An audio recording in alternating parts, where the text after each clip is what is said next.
All right, good morning. Sunday morning. Hope everybody's well. This is the third part three of three, and we're going to get it done today. The intro. And then we'll go back to our usual 30 days till, and I think we got up to like day 10. So hopefully, after all this habit of thinking about our thinking is going to improve it. I hope it does for me. So,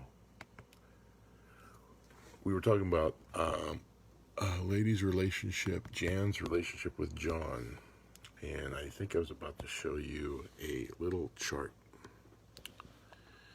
So this is about she has to defeat the thinking that is defeating her. Thinking is the key to thinking, feeling, and wanting. Your thinking controls you, both your emotions and your decisions. But do you control your thinking?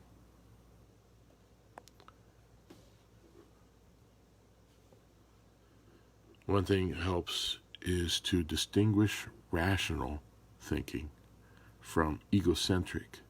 That's all about you, right? Egocentric, the ego, the self, and the sociocentric thoughts. What that means is the society that you are part of. The group from your family through your community, through state, and all the way up to the national level. That's the sociocentric thoughts. So self is egocentric, sociocentric is everything else that you're part of. Egocentric thinking strives to gain its selfish interests, and it strives to validate its current way of thinking. That's the confirmation bias you may have heard of.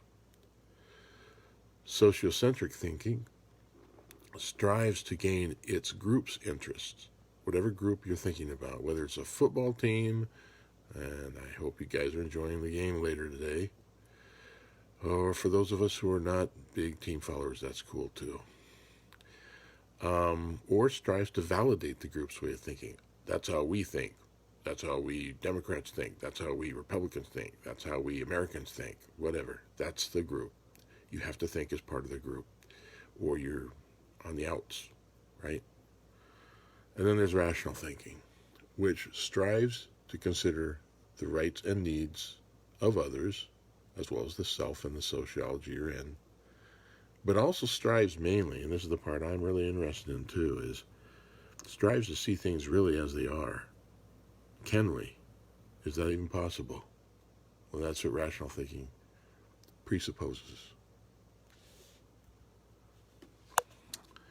The essential idea is important. It is important to distinguish egocentric and sociocentric motives from rational motives. So the human mind is made a certain way, right? It has largely undeveloped rational capacities. It hasn't been trained, right? Not really.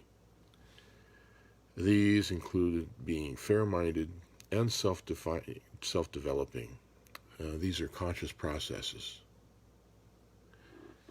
The other are the intrinsic irrational propensities of all our minds, both in terms of being egocentric, which leads to selfish and self-validating behavior, as well as sociocentric thinking, which leads to that groupish and group validating behavior. And again, this is all unconscious. This is unconscious, that's conscious, right? But together, it all appears to the mind as rational, where it's that confirmation bias again. Whatever we believe is the right way, is the only way, is the true way. So back to your talking head man here. So the essential idea is all humans are innately egocentric and sociocentric. Humans also have largely undeveloped rational capacities. Humans begin life as primarily egocentric creatures. We're babies. We're hungry. We cry. We pooped our diapers. We cry. We want this. We don't want that. Especially as we get a little older than babies. That's how little kids think. Babies think it's all about me because it's a survival thing. And that's embedded in us. That's how we begin as babies. Some people never get past that point, really.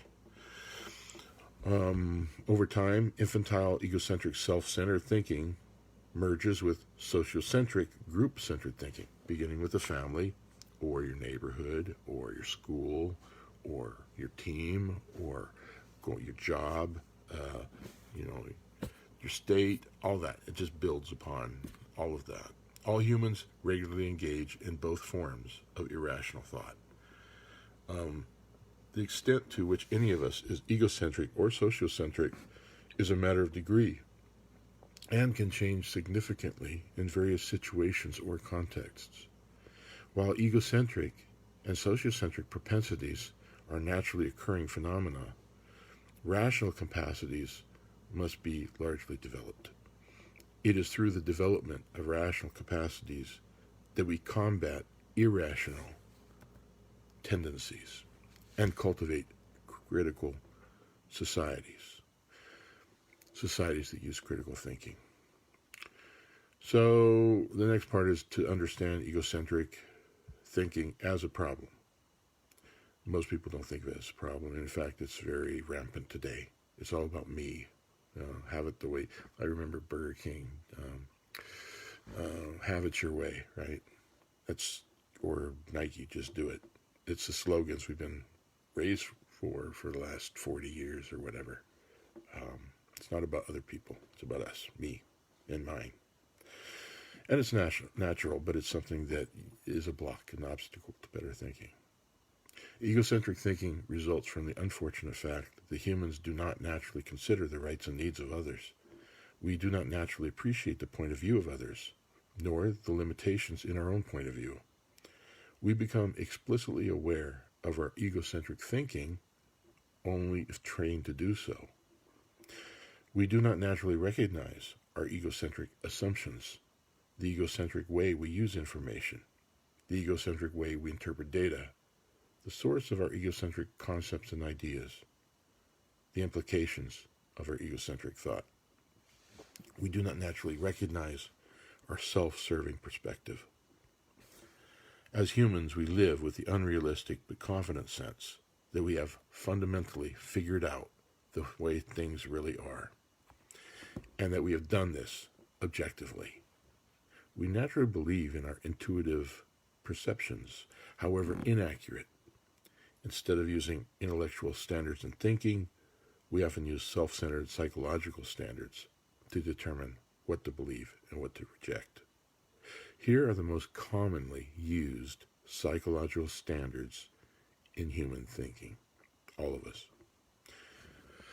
It's true because I believe it. Innate egocentrism. I assume that what I believe is true, even though I have never questioned the basis for many of my beliefs. It's true because we believe it. Innate sociocentrism. I assume that the dominant beliefs of the groups to which I belong are true, even though I have never questioned the basis for those beliefs. It's true because I want to believe it. Innate wish fulfillment. I believe in whatever puts me or the groups to which I belong in a positive light. I believe what feels good, what does not require me to change my way of thinking in any significant way, what does not require me to admit I have been wrong. It's true because I have always believed it. Innate self-validation. I have a strong desire to maintain beliefs that I have long held, even though I have not seriously considered the extent to which those beliefs are justified by the evidence. And it's true because it is in my selfish interest to believe it. Innate selfishness.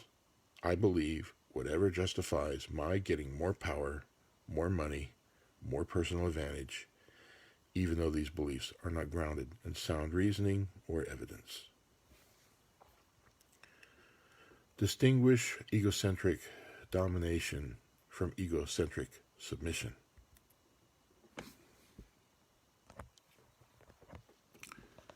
So, egocentric thinking strives to get what it wants using two strategies.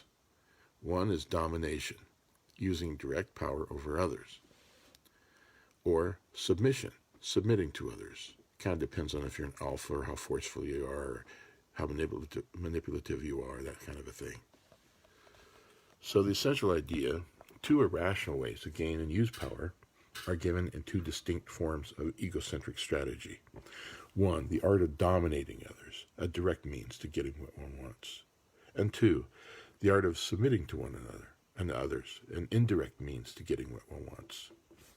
Are you the dog that growls at the other dog and tries to beat them into submission? Or are you the dog that rolls on his belly and wags his tail and wets on itself? You like me, right? So insofar as we are thinking egocentrically, we seek to satisfy our egocentric desires either directly or indirectly by exercising power and control over others, or by submitting to those who can act to serve our interest. I see that both today too. We're part of the group. We're part of the. This is the guy. This is our guy. And as long as we follow him and do whatever he wants, like we're gonna win. To put it crudely, egocentric behavior either bullies or grovels. It either threatens those weaker, or subordinates itself to those more powerful, or oscillates between them in subtle maneuvers and schemes. Understand sociocentric thinking as a problem. So we're talking about egocentric, not sociocentric. Most people do not understand the degree to which they have uncritically internalized the dominant prejudices of their society or culture.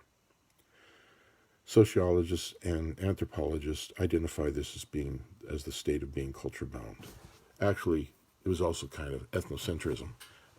That's my degree, undergraduate and graduate anthropology, and that's the idea of your standards of your behavior, of your culture, are the standards for all cultures to follow. That's ethnocentrism. This phenomenon is caused by sociocentric thinking, which includes the uncritical tendency to place one's culture, nation, and religion above all others. The uncritical tendency to select self-serving, positive descriptions of ourselves and negative descriptions of those who think differently from us. The uncritical tendency to internalize group norms and beliefs, take on group identities, and act as we are expected to act, without the least sense that what we are doing might reasonably be questioned. The tendency to blindly conform to group restrictions, many of which are arbitrary or coercive. Coercive, of course, is being forced to do so. The failure to think beyond the traditional prejudices of one's culture. The failure to study and internalize the insights of other cultures, improving thereby the breadth and depth of one's thinking. You got a spice shelf. If you only take salt and pepper, it kind of limits your taste.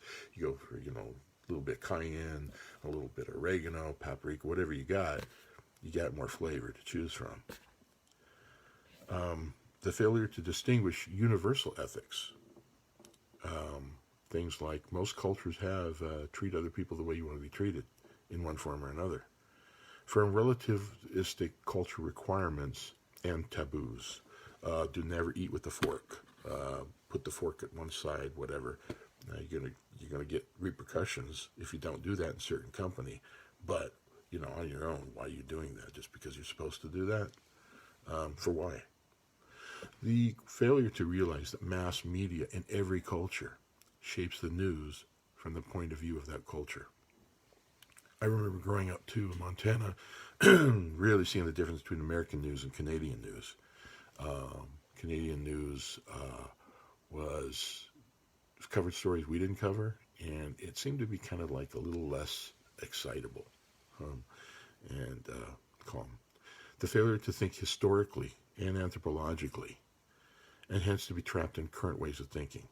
So do not trap your thinking into a certain time, like this is how things are now. As an old guy now, almost 60, going to be 60 this year, I can see the changes from not only when I was like 10, but even when I was 20, 30, 40. It's changed just drastically. And I'm like, the old guy, get off my lawn kind of a thing here. I am saying it has changed in time. And for those of you who have traveled or belong to another culture, you can see the differences between cultures that the other people who live in that aquarium don't always see. and the failure to see sociocentric thinking as a significant impediment to intellectual development. It does really help to get out of your box, as whatever group you are. Travel broadens the mind. If you haven't traveled, at least get exposed to another culture in the country you live in. Sociocentric thinking is a hallmark of an uncritical society. It can be diminished only when replaced by cross-cultural, fair-minded thinking, critical thinking in the strong sense. I'm going to take a sip of water. A substantive approach to critical thinking targets. Okay, here we go, another chart.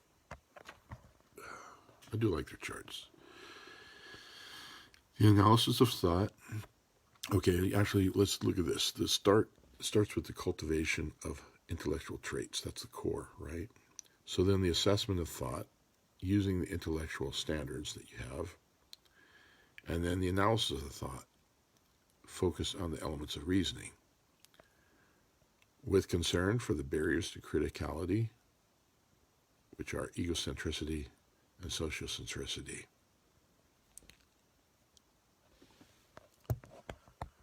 So, we're coming down to the home stretch. I'll tell you know why? Because now they're starting to talk about the 30-day plan, which we got through about 10 days so far.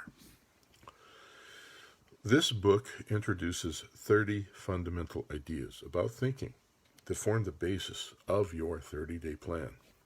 We include some of the important ideas we believe people need to grasp if they are to take command of their thinking and command of their lives. There's nothing magical about the number 30 rather than, say, 24, 32, 35. And there are always new and important ideas to be learned.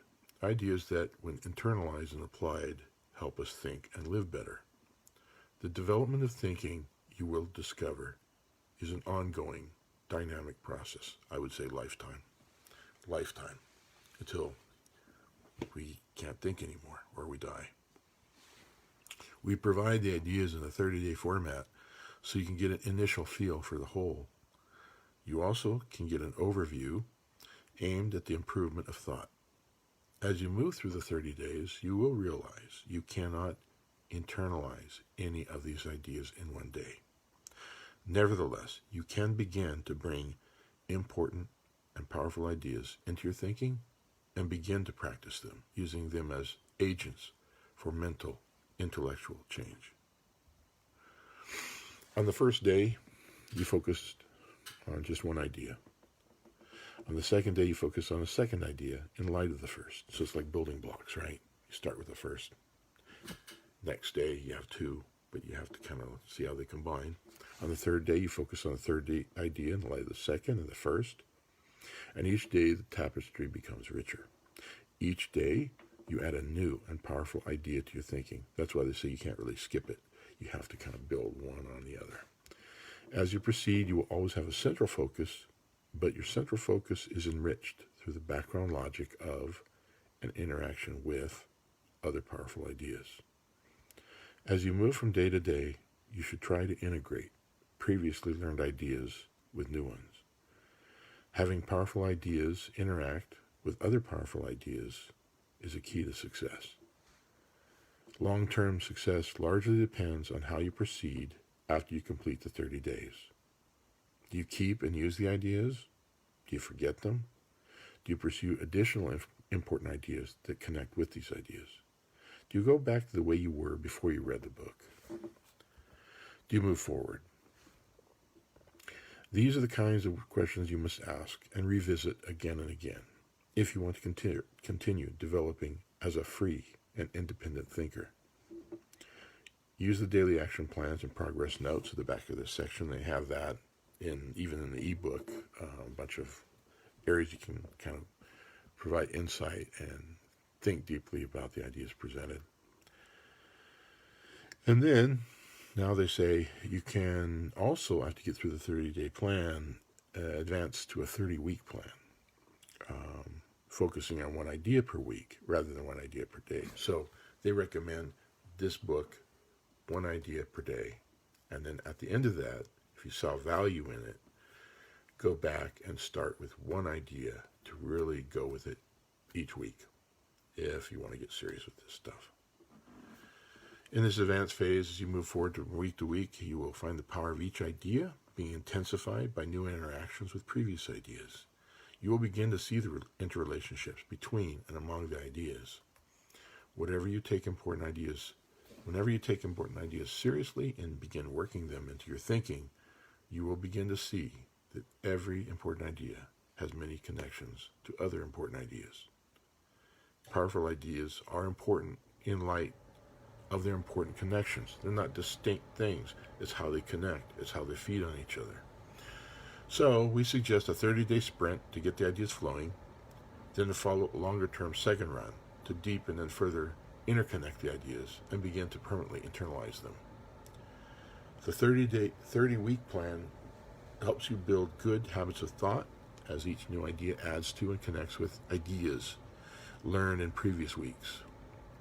So if you wanted to do this, and we're going to get through the 30 days, don't worry, I'm not going to jump 30 weeks on you, but if you can get through the 30 days, okay, it's the same pattern as you go through the 30 weeks. So the first week of a 30-week plan, you would concentrate on uncovering the extent of your ignorance. Just 1 week, just thinking about the things you don't know about. Second week would be hypocrisy. Look for it and in yourself and others. And as a matter of secondary emphasis, though, you should still look for opportunities to uncover deficiencies in your thinking. So as you explore hypocrisy, you definitely want to still keep in mind that you don't know a lot of things and you need to improve that. Focus on empathizing with others whenever and however you can in the third week, while also uncovering ignorance, again from the first week, and looking out for hypocrisy, like from the second week.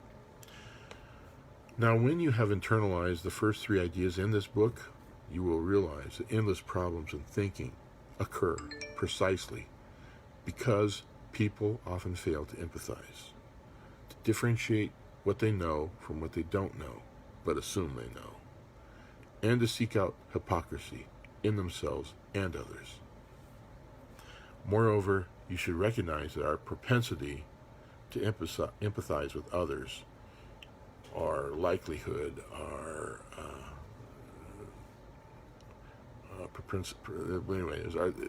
we will increasingly empathize with others as we become less intellectually arrogant, less sure that what we think is true must always be true, and as we become more aware of hypocrisy in our own thinking, and more aware of how often we expect more from others than we expect from ourselves.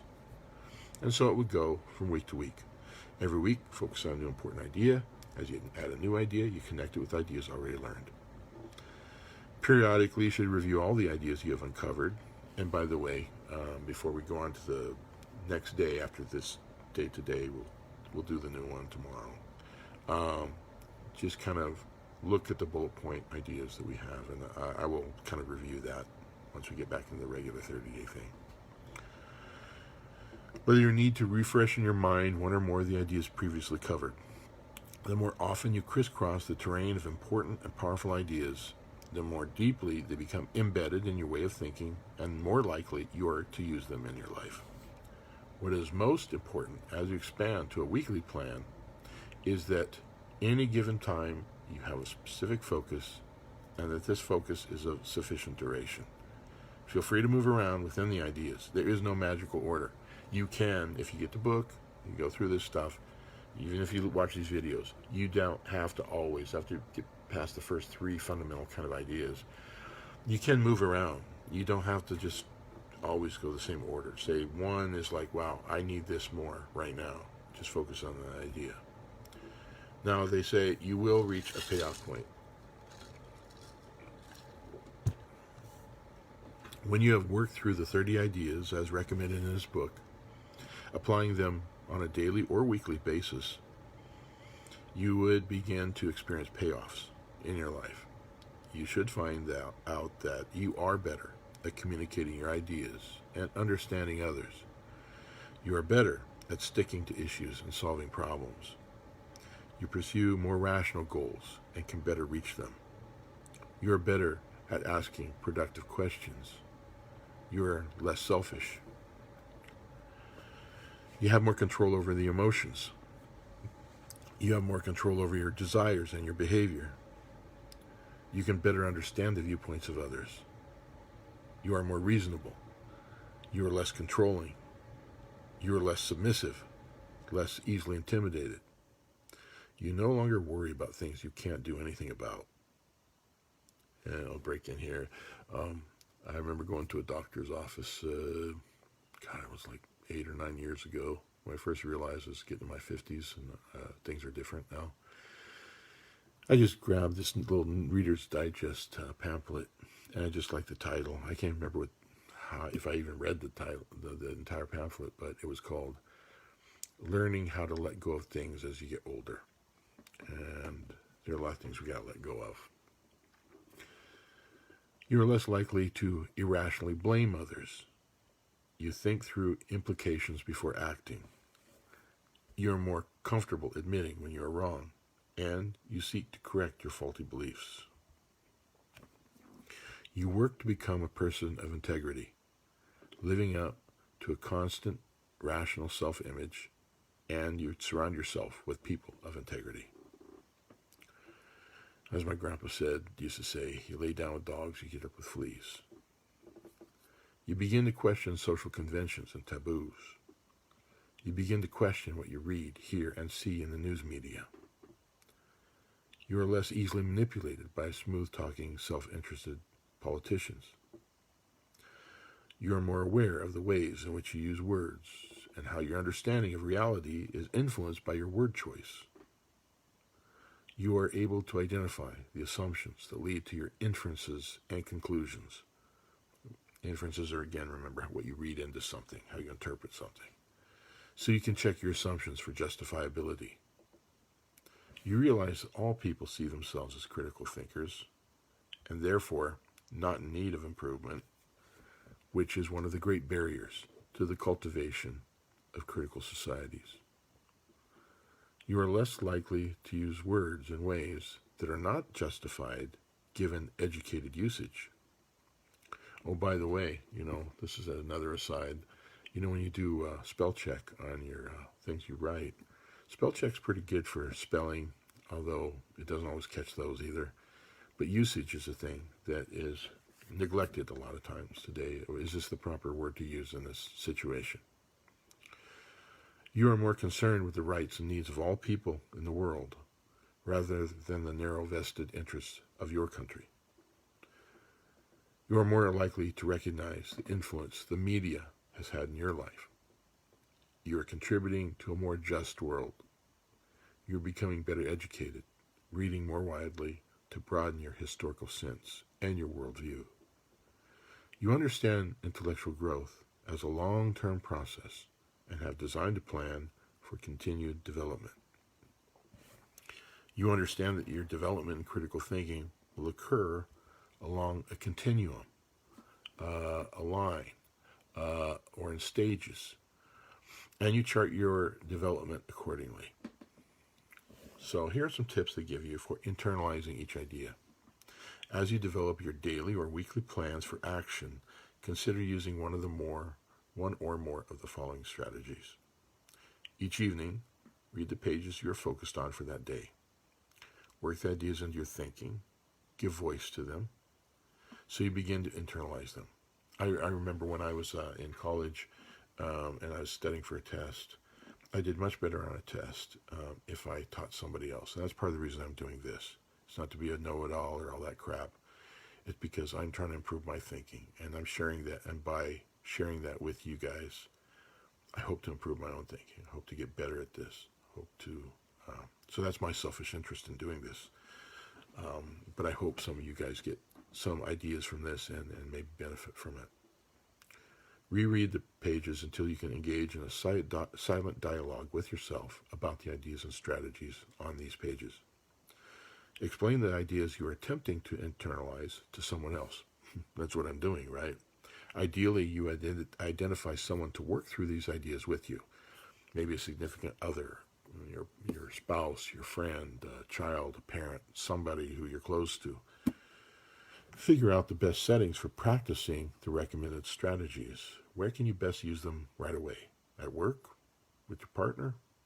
With your children? Think through possible dialogues prior to actual situations.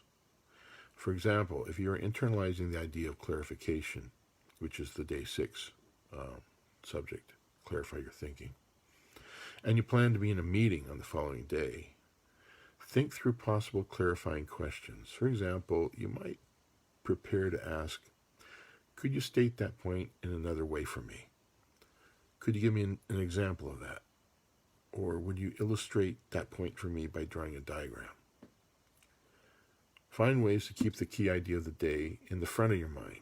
You might tape a key word such as clarity to the refrigerator or your desk or anything else you frequently see, car dashboard even. This will help focus your thinking on the key idea for the day. Then they talk about planning and logging your progress. In the back of this section, you find daily and weekly action plan and progress pages, and they tell you to copy the set, write in your notebook. More time you kind of think about the ideas, using them explicitly in your conversations and interactions with others, the more you'll be able to use them, and the more spontaneous they become, embedded in your way of life. But a caveat, a warning. As you work through this book, realize that each day's idea is a complex concept presented in simplified form. Remember, our goal is to get you started on a path toward critical thinking. We therefore have often omitted qualifications and further commentary we would have liked to include. Well, they didn't omit much in the introduction, but for each day they do. Furthermore, in compressing our ideas and in seeking examples from everyday life, we may unwittingly have oversimplified some of them. What is more, you may occasionally disagree with one of our examples. But if you disagree, try not to be distracted from the larger end, not from the example they give you, but from the deeper meaning of what you're trying to get at. Your development as a thinker. Use what you can, put aside the rest. Don't focus on it. Too many people throw the baby out with the bathwater. They hear something and they're like, they fix one thing. It's all crap because that one thing. No, look at it. This part of critical thinking. Look at it, part the finds that are useful to you, and the other part, just set it aside for now. Maybe you'll come back to it later. Maybe you won't. But just focus on the part that's useful. Now, if one of our 30 ideas does not make sense to you, by all means, pass it by. Perhaps come back to it later. Give yourself time to grow, and use only those ideas you can put into action. For further explanations of the ideas, you'll find recommended readings at the end of the book, and that's actually, like I said, it's a lifetime, long journey to improve yourself. Now, they say before you begin, so I'm assuming we're getting toward the end here. Before you begin to actively work through the ideas in this book, consider this idea. Then, periodically revisit it. This is the idea. The quality of your life is determined by the quality of your thinking. That's the overarching theme here. The quality of your life is determined by the quality of your thinking. If humans typically form prejudices, begin with the premise that you have prejudices. What are your prejudices? What are your biases? What are the ways that are set in stone how you think? That's all a prejudice is. It's nothing about race or religion or nothing. It's just pre-Judas, to judge before, pre-Judas. Prejudice. If humans frequently engage in self-deception, assume you do as well. We all deceive ourselves. You can't make significant progress as a thinker if you maintain the myth that you are exceptional. Anyways, an exception. Exceptionality is, unfortunately, not the exception. Everybody thinks that. The fact is that feeling exceptional is not at all exceptional. It is common. What is exceptional is the recognition that you are not exceptional, that you, like everyone else, is a self-deceived, self-centered person. We all are. But that's the start of getting better, right? That's the start of getting better, is assume you're starting in the mud like everybody else. In fact, that wise man, Socrates, he didn't argue people into thinking something in particular he wanted them to think. He asked questions, and he assumed he was a fool. Started there from that point, and that's how he became considered one of the wisest people of all time. So I'll leave you with this final kind of idea of all this. What the whole point of it is the quality of your life is determined by the quality of your thinking. So tomorrow I'll get back to the plan, but I'll summarize it where we've been first, 1 through 9 or 10, whatever we got to. And for now, enjoy your Sunday. Some people go to church. Some people will watch the game. Some people will just hang out with their family, friends.